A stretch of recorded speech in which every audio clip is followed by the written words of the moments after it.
Thank you very much. This is my first time at ALA. So it's my third time in the United States. Though I have been here virtually because I've done a couple of webinars. And I was delighted this morning to meet somebody who listened to one in Kansas and has come all the way to Anaheim. So that's fantastic. I hope you can get used to my English accent. Because I'm not very good at pretending to be American. So when I've been wearing a badge today, everybody thinks I'm from Williamsport, which is where Brodart are based. And I'm getting all these questions about Williamsport, and I don't know any of the answers at all. Okay, I'm going to talk for a little bit, and then I might break for questions, and then talk a little bit more. We'll see how it goes. I think it's a long time. I've got a lot to say, you'll understand that. And I can go on forever, so I will break to give a chance to stand up, think, adjust, apply it to your own situation. That's what I'd really like you to do. Just a little bit about me. Opening the Book is a company in the UK. We've been going for about 20 years. And we work with libraries across quite a wide range of areas. We work to change the look and feel of library buildings and spaces. We do a lot of library design. We also do a lot of library training, both face-to-face and online. We work around the management and presentation of the collections, and we also work on library presence on the web. I'm not going to talk about the web at all today, so the one thing you should write down is www.whichbook.net. It is the most fantastic website, and it's used by more people in America than anywhere else in the world. We get 100,000 a month, and it's created in partnership with UK public libraries. It does things Amazon can't do. And how often can you say that? So I'm not going to talk about that big time today, but do go and check it out. It's a lovely site, whichbook.net. Our particular areas of expertise: the reader-centred approach, understanding the psychology of reading and how to engage readers both in the physical space in the library and online. And also marketing and retail experience. Some of our company come from a bookstore background. How to manage the customer experience. Again, both physically and digitally.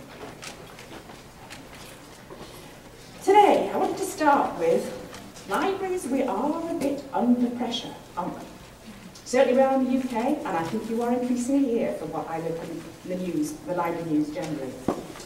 Financially, we're under pressure. We have less money, and we're expected to do more with it. Politically, we're under pressure. Whatever your political masters, they expect you to prove your value. And culturally, as well, we have to justify our role. What is the role of the library in the modern world? Why do we still need them? We have some people who believe that you don't. And they're quite wrong, but I think we need to get our act together in conveying why we think they're important. And that's going to come through some of what I'm talking about today. A reader-centred approach can help on all these things. I'm going to begin by looking at the assumptions that libraries tend to make. These are never articulated, and if asked, you would never state them. They're not things anybody necessarily is proud of, but they are the backbone of how most public libraries work. We do assume that people know what they're looking for. The whole of the library is organised for those who know what it is they're trying to find. Whether we're talking about the catalogue, whether we're talking about the shelving layout, whether we're talking about the guiding, the way you train staff, everything is designed to help people find what they want. We also tend to assume that patrons will ask us if they can't find anything. And we have good reason for that, because when asked, we're the nicest people in the world. I do think it's one of the reasons I work with librarians, and I work in a lot of different countries. There is a culture in librarianship which is wonderful in terms of how it responds to being asked for help. You're not made to feel stupid, dumb. You're not made to feel like you're a nuisance and you're in the way. The best library staff at all levels will give you the most fantastic service, whatever you ask for. They also don't judge you, and that's really important. You might be asking for, something just to keep you get through the nights, you know, page turner. You might be asking for a physics, important science textbook. The library doesn't judge, which is more important. They will treat you the same. That's fantastic. That doesn't happen in all walks of life, I tell you. So I do think that libraries are justified in thinking, if people ask us, we'll give them a good service. The problem is, not everybody asks. And the third one, nobody would ever say this, but when you're sometimes in the line at the desk or waiting for something, you do get that feeling that, you know, the people behind the desk, they're very busy, they've got a lot to do. The phone's going, they're issuing things, they've got inquiries, they're talking to people, joining people, it's all happening. And out there, there's the patrons, and they're just pottering about, having a little look, seeing what's there, and they seem to have an awful lot of time. Now, you know not all of them have time, but we do treat them sometimes as if they did.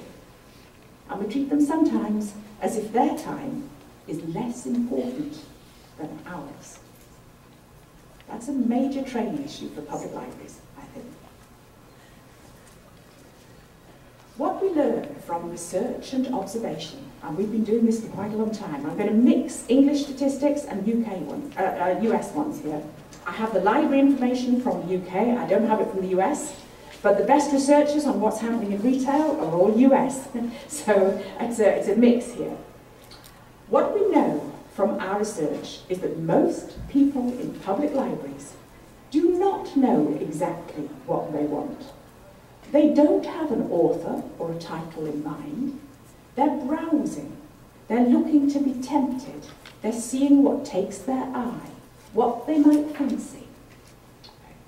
They often know what they don't want. It's not a question that they will take anything. They're very clear about what they don't want. Many people will define their reading preferences, in fiction especially, by what they don't like. I don't read science fiction, I can't stand romance, I'd never take crime. People will often define that negatively. But when challenged to name an author, a lot of people struggle. Not surprisingly. How many of all the authors you've read do you ever remember? What they're looking for is something they would call a good read. What's a good read? That varies from person to person. In non-fiction, very often people don't know the names of authors at all, unless they've done a television series. In the UK, if they've done a television series, everybody knows it. But if they don't, you know, who is the guy who's really good on helping you sort your patio, your deck, you know, you call it decking, don't you? How to do your decking right, or how to get the recipe right for a particular occasion. You don't know the name of the cookery writer, you just want that area. People go to the shelves, they see what's there, and they take one of the books that's there. Okay? Most people are browsing. I'll come to the statistics in a moment. Another one that is really interesting, few people ask staff anything. You think they all talk to you, but if you do a proper observation and stand there and watch with a tick box and a clock, you'll find actually they don't. There are a lot more people in there who never speak to you at all. And especially when a library goes self-service, so that you never have to actually have the transaction of talking around the counter, what you'll find is many people don't ever talk to the staff. Now, you may think this is just the English who are, you know, socially maladjusted and incapable of talking to anybody. We found in most of the observations we've done in England, if you take out the transaction of the checking out, it's never been more than 1 in 20 that had any other conversation with the member of staff behind the desk. Okay. One of the things that's interesting is when you get the staff off the desk, which many of you may be looking at in terms of a changing library, more roving staff, you actually have more conversations with the patrons than you do when you're all stuck behind the desk. That's a hard one to convince staff of, but it's true. Actually, the easiest way to convince staff of, I'll do that one now, is, this is the best line for it, which you all know, any of you who work in a public library.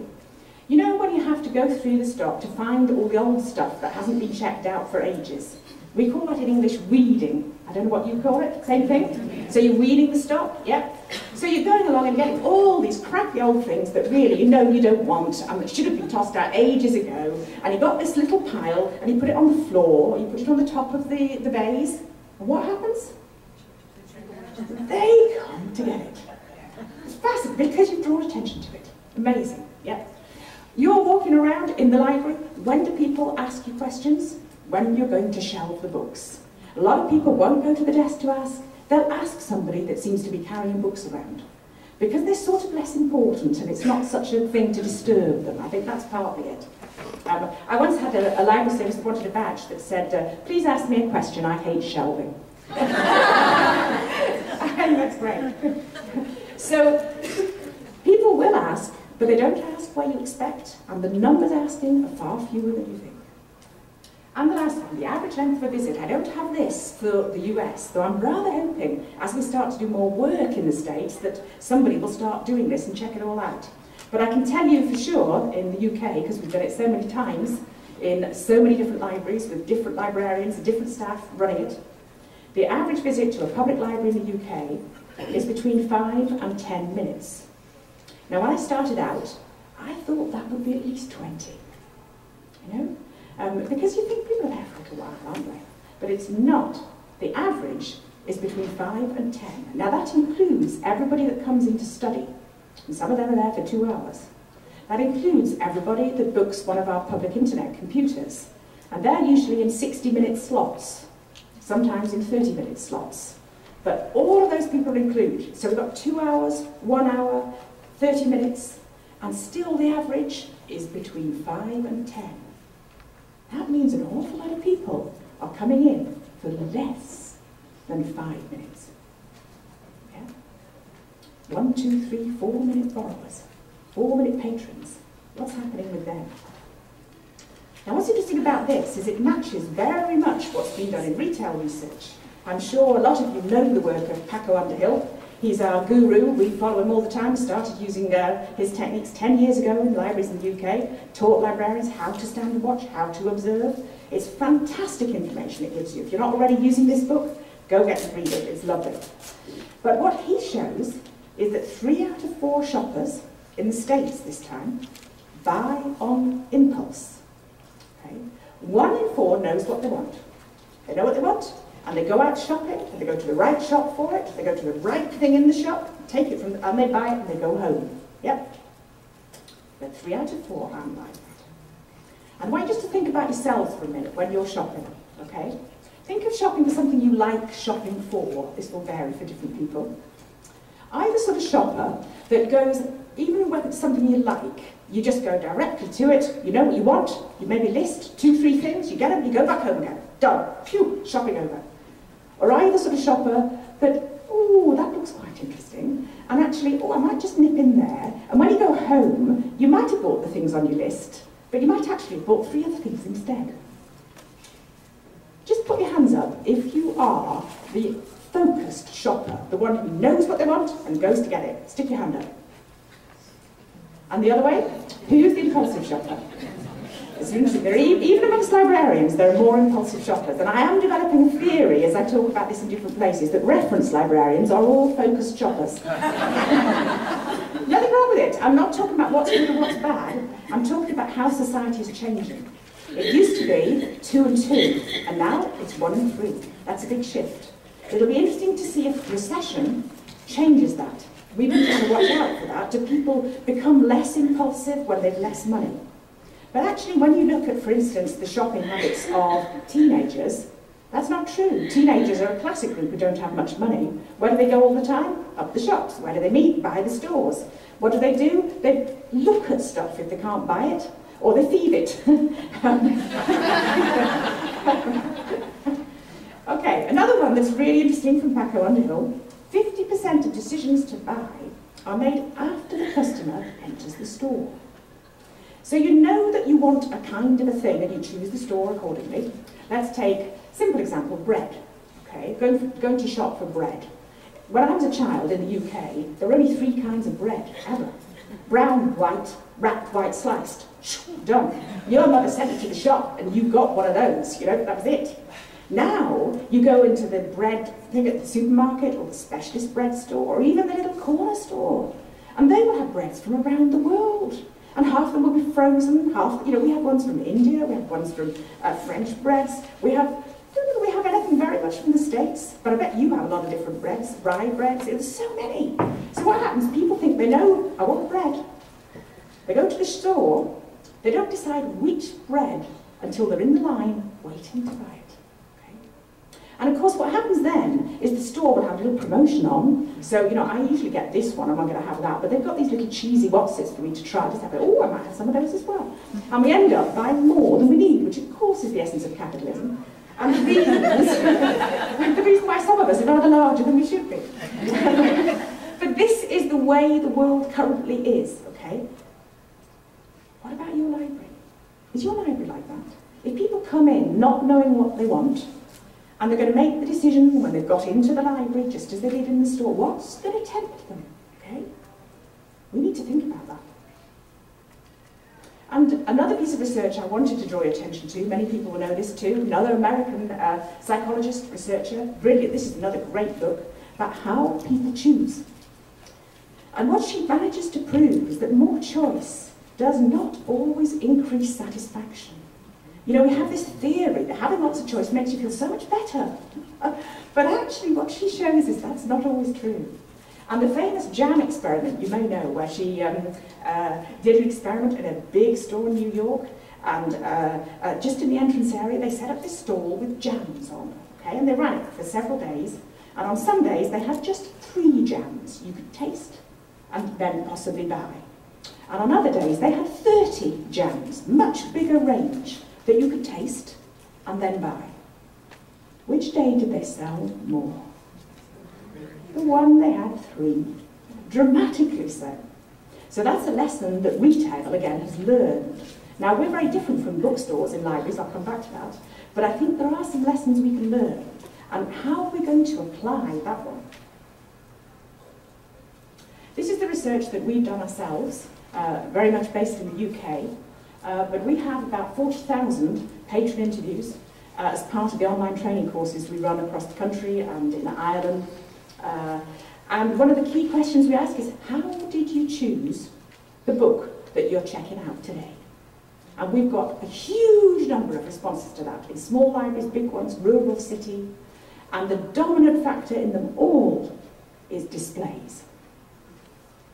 That's what people choose from. We also have a lot of observations of watching people, again, mostly carried out by library staff themselves. Because we're a small company, we can't do it all. And also it's better if you do it yourself. So that's fantastic. And we have a lot of in-depth work around reading and what the satisfactions of reading are, because we've set up huge numbers of reading groups in public libraries in the UK too.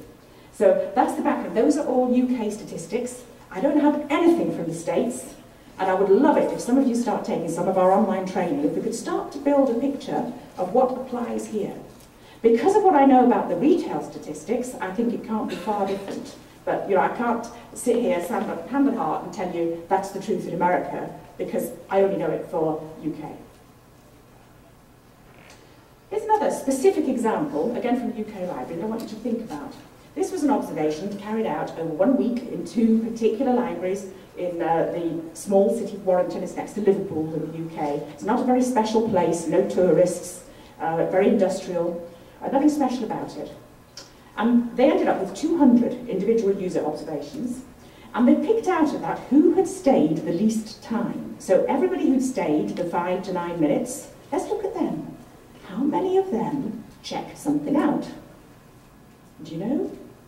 Less than half. 43% checked something out.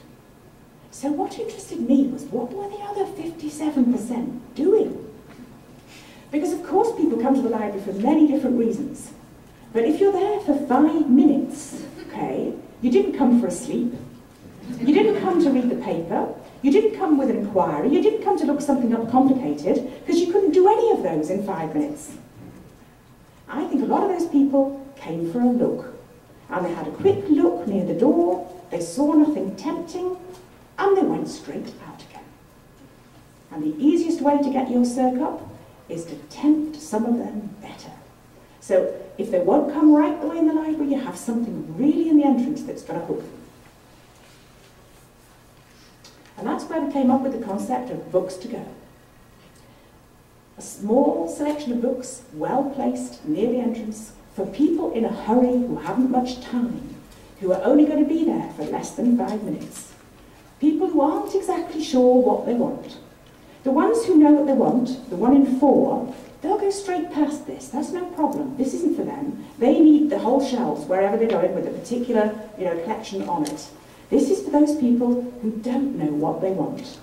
It's for that 57% of people in Warrington who came in and went out again without checking a single thing out. If that had been there, a lot of them might have taken something.